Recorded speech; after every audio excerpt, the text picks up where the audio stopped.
on va parler de Barbe Bleue. Du coup, pour la suite de notre présentation, on va commencer avec la comparaison avant d'entrer dans l'analyse. On va surtout se baser sur la morale qu'on a pu mettre en évidence. Du coup, pour la comparaison de notre conte de Barbe Bleue, on a choisi la version de celle de Grimm. Donc, à titre informatif, le conte de Perrault, il a été publié en 1697, celui de Grimm en 1812. Donc, premièrement, dans cette version du conte, la première différence évidente qu'on peut remarquer, c'est que le personnage de Barbe Bleue, c'est plus le personnage de Barbe Bleue, il devient un maître sorcier qui est associé au diable. Comment on peut expliquer ce changement? C'est surtout par la symbolique directe du diable, en fait, qui est associé au mal et qui punit les damnés. Donc, on va plus rentrer sur sa pertinence par la suite. Après, il y a aussi la notion du mariage arrangé par les parents qui disparaît. Là où, dans la version de Barbe Bleue, on avait la voisine qui avait besoin de marier une de ses filles avec Barbe Bleue, ça disparaît complètement parce qu'il y a un kidnapping des jeunes filles, même si la troisième fait mine de vouloir se marier à une certaine partie du conte. Si cette notion a été décidée d'être retirée, c'est simplement parce que le mariage forcé est beaucoup moins répandu et normalisé qu'à l'époque du XVIIe siècle. Du coup, c'était pas pertinent pour Grimm de garder ça, en tout cas en Europe occidentale. Le titre a également changé, car il ne se concentre pas sur l'homme dans l'histoire, mais en réalité sur la femme. Là où dans la version de Perrault, le titre évoquait la barbe bleue de l'homme, ici la version de Grimm s'appelle l'oiselle emplumée, se référant directement au déguisement de la femme, trompant les passants de son identité lorsqu'elle veut s'échapper, ou dans sa stratégie de s'échapper. Donc le symbole de cette oiselle, c'est plus une sorte de prise de décision pour elle-même, car elle représente toute la stratégie pour s'échapper des griffes du diable en quelque sorte. Là on voit la pertinence que ce soit un diable.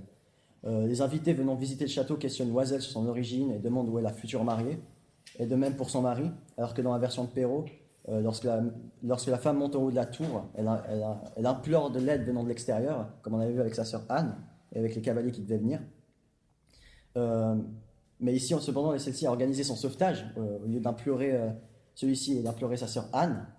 Ensuite, le symbole de la clé, il disparaît et est changé pour l'œuf. C'est justement ce magicien qui donne un œuf à cette femme. Et justement, le symbole de l'œuf, il peut permettre deux différentes lectures. Parce que d'abord, l'œuf est un symbole de vie. Et comme ça, par ce symbole, lorsque l'œuf tombe dans le sang dans l'histoire, la femme sait son destin et est condamnée à mourir de par la couleur rouge du sang, montrant que la vie est en quelque sorte souillée à ce moment-là. La deuxième lecture est cependant plus intéressante, dans la mesure où l'œuf est un symbole de l'ovule, soit de la fécondité. En tombant dans le sang, cela démontre que la femme perd sa virginité en l'absence de son mari. Cependant, cette idée se retrouve aussi dans le conte de Perrault. On va rentrer en détail sur ça plus tard aussi. En tout cas, la volonté de l'homme ici n'est pas respectée par la femme, jusqu'à la troisième, prouvant qu'il a volonté d'éduquer la femme à cette époque toujours. Il s'agit seulement de la femme qui a écouté l'homme qui s'en sort et peut sauver les deux autres. C'est grâce à elle si les deux premières reviennent à la vie, et grâce à leur collaboration, s'ils peuvent se sauver et mettre feu au château avec justement le magicien à l'intérieur. Donc la morale qu'on peut retrouver dans cette version est légèrement différente de la version de Perrault. En trompant son mari de quelque manière que ce soit, le diable viendra prendre ses femmes et leur ôter leur vie. Cependant, malgré leur péché, toutes les jeunes filles sont sauvées à la fin du conte, par seulement elles-mêmes indépendamment. Ça démontre quand même une volonté d'émancipation de leur côté. Et seulement de leur côté, contrairement à la version de Perrault, là où la femme en haut de la tour appelle à l'aide sa sœur Anne pour informer si les cavaliers qui sont des hommes vont venir. Donc cependant, on remarque que si le diable est au courant du péché de la femme étant trop curieuse, elle sera de toute manière punie, montrant qu'il y a toujours cette volonté, cette reproche vis-à-vis des femmes. La désobéissance est toujours grandement punie. Donc c'était ça pour comparer. Ouais, du coup, maintenant, on va peut-être rentrer un peu plus dans le texte qu'on vient de lire. On voulait faire un peu déjà 3 idées pour mieux un peu avoir une meilleure lecture.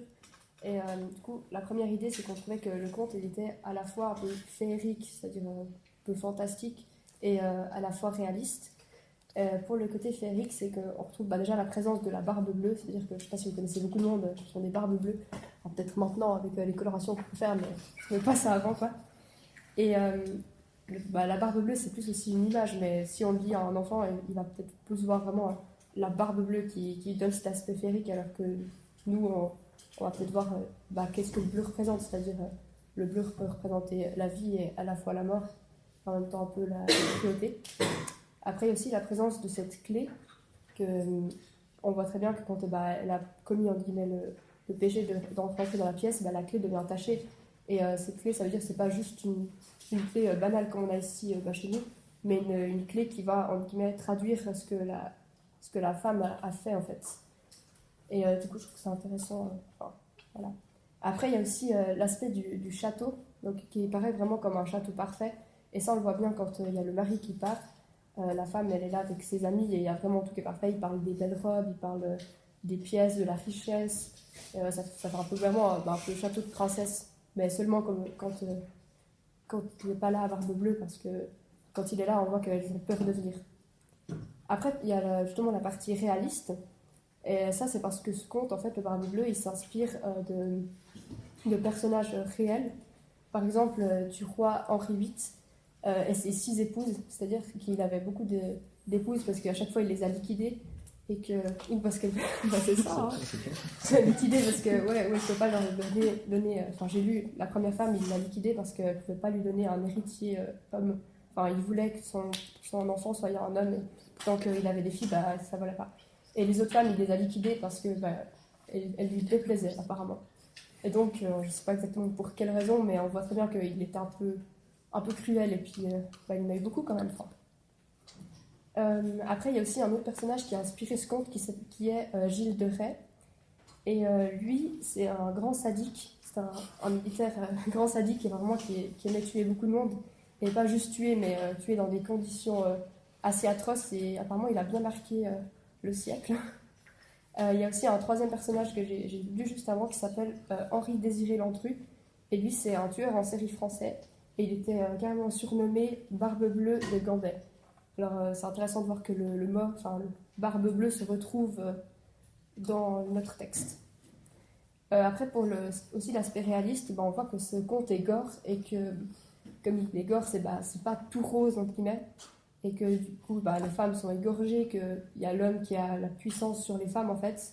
Et on voit que ça peut s'apparenter à une certaine réalité où, peut-être pas tous les hommes égorgent les femmes. Voilà, quand elles les déplaisent, mais on voit qu'il n'y a pas. C'est pas tout rose, quoi, et ça s'apparente à une vie un peu plus normale. Après, il y a aussi le symbole de la barbe bleue. Je ne demande pas cette fois si on regarde la couleur de la barbe, mais le symbole que le bleu représente, qui s'apparente du coup à la cruauté. Là, on voit plus le côté réaliste que le féerique de la couleur bleue. Ensuite, il y a la deuxième idée qui est par rapport à l'éducation des femmes. Ce conte, on pourrait voir que la clé, si on veut, comme j'ai expliqué avant, quand la femme elle a péché, on le voit sur la clé. Ça pourrait presque lui expliquer ouais, si tu fais un péché, ça va se voir, donc évite. Et moi, je verrais assez là par rapport au sang de la virginité, en fait. C'est-à-dire que c'est pas un sang qui va revenir plusieurs fois, et que si elle perd sa virginité, ça va se voir, et du coup, ça peut peut-être la refroidir, en guillemets. Enfin, ça représente un peu l'interdit que son mari lui a mis. Et il va le savoir, il va voir la clé, il va voir qu'il y a du sang dessus. Et il le sait, il n'y a pas besoin de... D'ailleurs, ils n'en parlent pas vraiment, il sait très bien ce qu'elle a fait. Et ça s'arrête là. Après, peut-être on pourrait aussi dire du coup qu'on n'encourage pas trop la femme à être curieuse. Parce que peut-être que si elle est curieuse, elle va découvrir des côtés un peu plus sombres, qu'elle ferait peut-être bien de vivre une vie à côté, peut-être de s'élever intellectuellement, mais d'essayer de ne pas trop se focaliser sur ces côtés un peu plus sombres de la vie.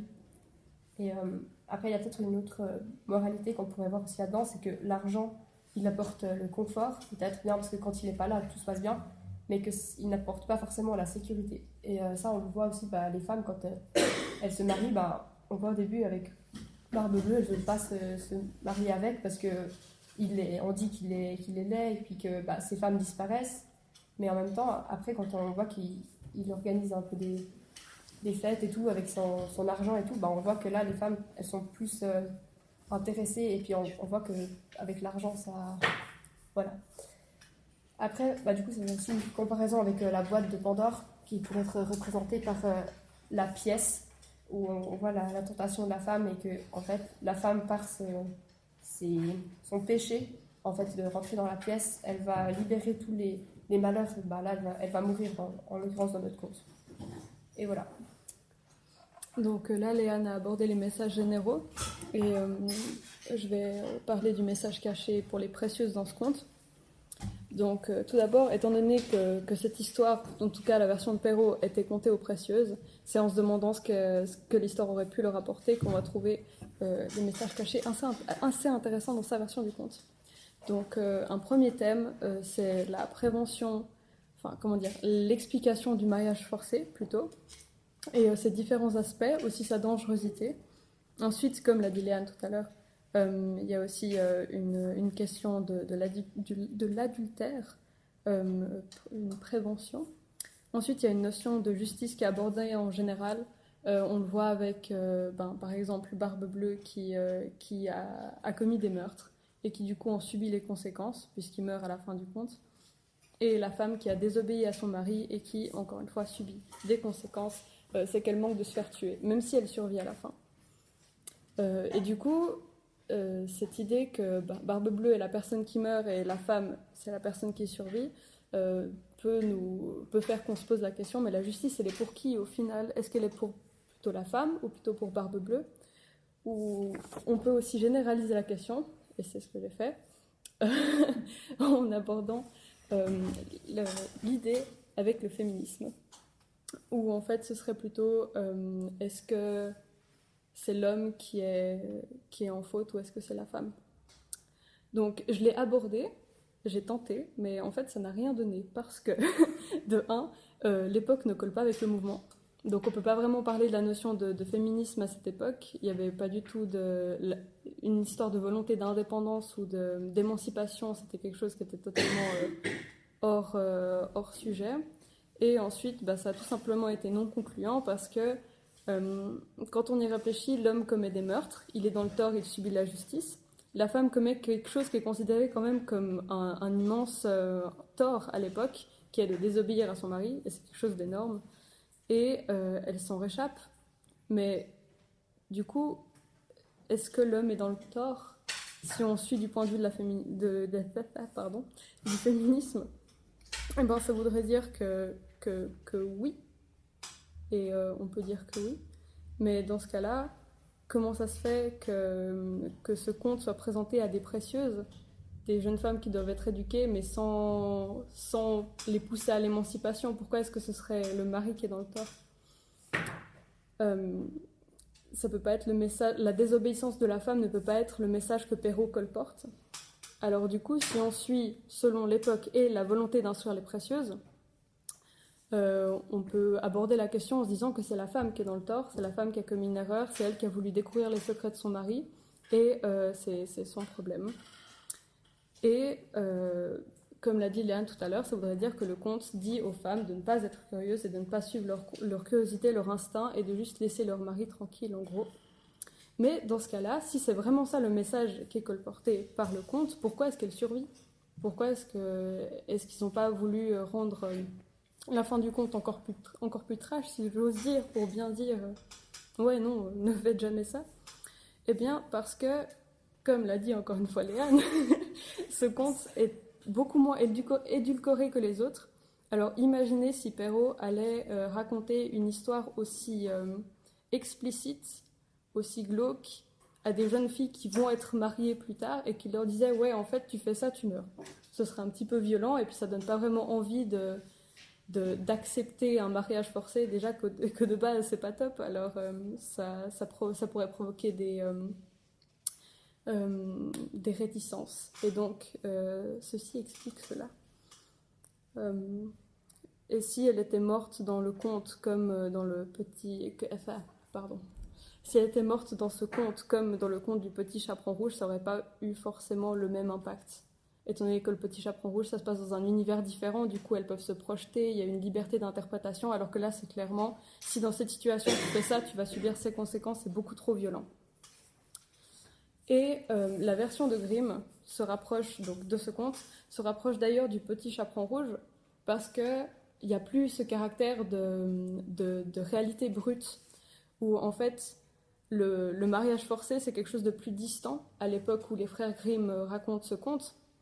Et du coup, s'ils racontent l'histoire comme ils l'ont fait, et s'ils avaient fait en sorte que la femme était morte à la fin, ça n'aurait pas eu le même impact, parce qu'il y aurait eu de nouveau une distance entre les personnes à qui on raconte le conte et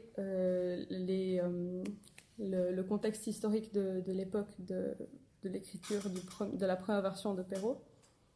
Et donc il aurait pu se permettre de mettre la mort de la femme. Mais pourquoi est-ce qu'il ne l'a pas fait du coup? Ça veut dire que le message a changé. Le message, c'est plus femme, obéissez et taisez-vous. Le message, se rapproche beaucoup plus de la féminité, et on peut, cette version des frères Grimm, l'aborder avec l'idée du féminisme. Parce que, comme vous l'avez mentionné tous les deux, il y a un ajout de l'œuf, du sang, une notion de féminité appuyée. C'est la femme qui est mise au centre du conte, et puis c'est vraiment vécu par elle. Et même le titre est inspiré d'un des apparats de la femme. Et du coup, s'ils ont gardé la femme malgré le fait qu'ils n'en avaient plus besoin, ça veut dire que ces notions de justice et de féminisme sont cette fois en faveur de la femme. Et du coup, on voit le contraste historique entre la version de Grimm qui met la femme au centre et la version de Perrault qui met l'homme au centre. Donc la justice est enfin aux côtés de la femme dans la dernière version. Pour conclure, ce conte peut sembler contradictoire au premier abord, mais il regorge en fait de clés, sans mauvais jeu de mots, qui permettent aux précieuses et à d'autres jeunes femmes de se projeter dans un mariage dangereux dont il faudrait soit découvrir la dangerosité, soit ignorer les secrets. Perrault privilégiait la seconde option, c'est assez évident. Les frères Grimm plutôt la première. Aujourd'hui, je pense qu'on préférait sans hésiter la vérité et la justice qui vient avec, mais ce récit nous rappelle qu'à l'époque de Perrault, le choix n'était pas si facile et son prix était bien plus fort à payer. Voilà.